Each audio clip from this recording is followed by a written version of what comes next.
I want to bring in criminology lecturer and former New South Wales police officer, Dr. Vincent Hurley. Dr. Vincent Hurley, thank you for your time. Your passion has not gone unnoticed. The frustration that you have expressed about the politics of this, I think, is shared by many. What do you want to hear today when we hear from Anthony Albanese? I want to hear that money, and I know people might say it's rhetoric, but I want to see money go to frontline services, so beds in mental health and drug and alcohol, more women's refuges, and money given to women organisations to address domestic violence.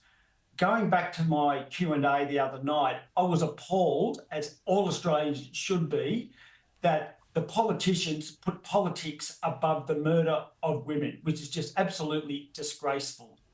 I think that there should be no bail for male offenders. If there is an offender that has a crime of violence or damage to property, and the first whiff of any domestic violence comes into it, that person should not get bail. It used to be the case when I joined the police back in the early 1980s that there was no presumption of bail for men that committed armed robbery.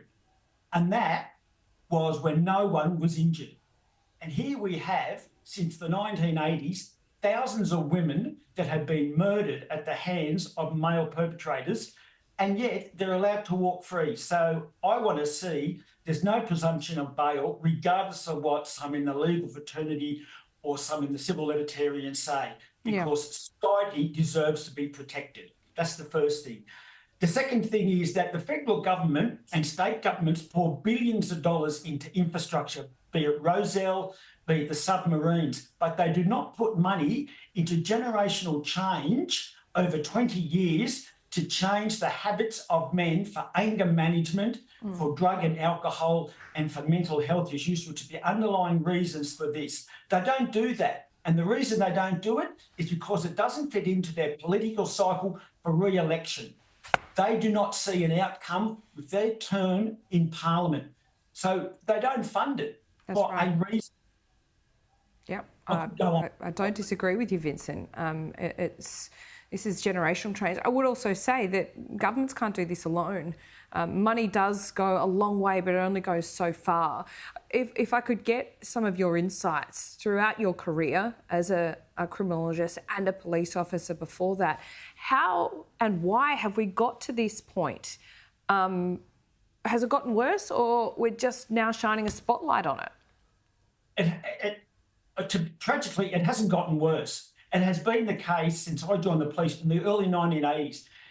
You know, I'm just gobsmacked that the politicians have all of a sudden gone, oh my God, there's a problem. Women around Australia and victims like the children who are left motherless have been calling out this for decades. And now, because it's got some political traction, they go, oh my God, we need to do something about it. And I totally agree. Government cannot solve it at all. That is why there has to be investment in generational change for children coming through, for my teenage children, even though they're out of school now. Yeah. But the school curriculum is chock-a-block full of, things that society want education to do. And I understand that because my brother is a high school teacher. Yeah. But there has to be some way of getting through to children at this young preschool age about the treatment of women and how it is unacceptable for this to occur. So yes, government have a responsibility.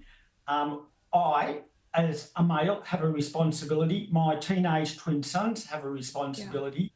So it is everyone talking about it, but I fear that this will fall off the government's radar when the next issue comes along and it's not a vote winner.